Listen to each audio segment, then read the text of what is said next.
The principle of comparison is more of a caution for people when they are looking at matters of their health, well-being, but really into any number of different other capacities of life, whether it's relationships, finances, all of that sort of stuff. And so what it oftentimes involves is where there is a person or a circumstance where we are maybe not envious per se, but we look at that and we say, I want that as well. So as it may relate to, healing, for example, and very commonly what I'll do is I will see this with regards a husband and a wife. So oftentimes the first individual will come in because they have a number of different, health conditions, things going on, and we start care with them, and okay, they're getting some functional changes. This is good.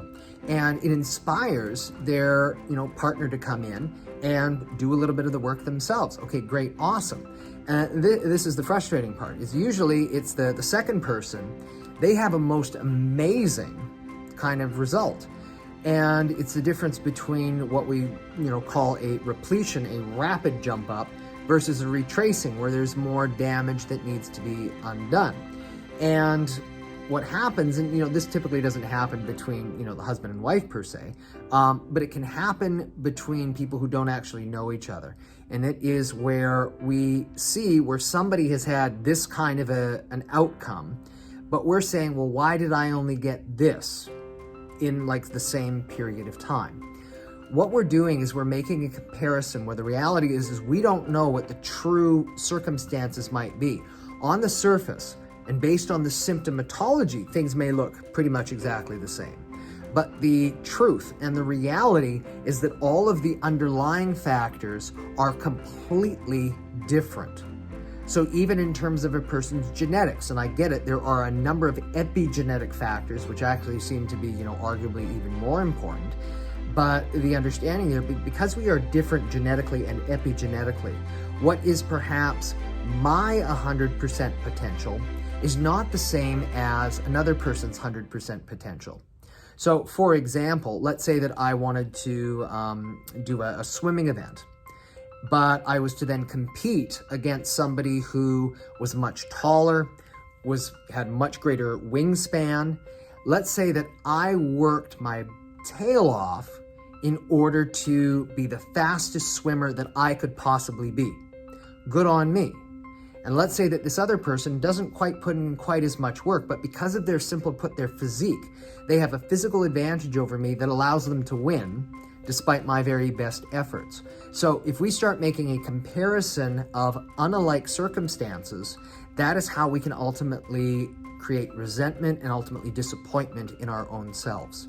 What is far more important, and if we're talking about competitive circumstances like the Olympics or major sports, that is different, obviously.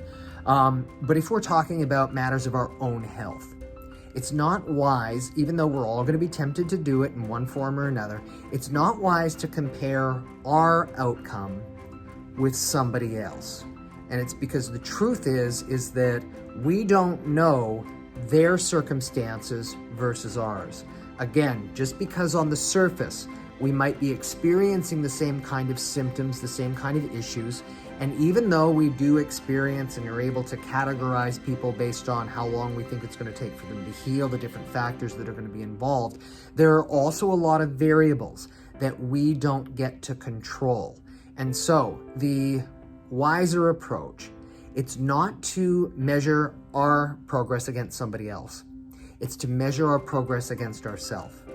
If we are making continual forward progress, even if it is slower than we would actually like, if we can look back and say, that's actually how far I have come. Yes, maybe I would like to be farther along, but I've still come this far.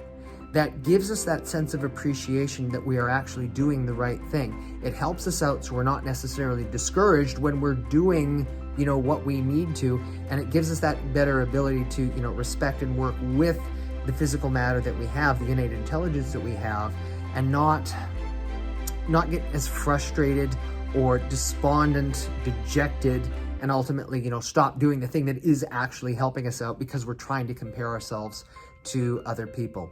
If there's any way that we can become depressed, is by making a comparison of our current circumstance to an unrealistic expectation. So always important in terms of our health, our healing, our recovery, that we look to see what have we accomplished so that we can set our realistic expectations for what we are able to do forward going.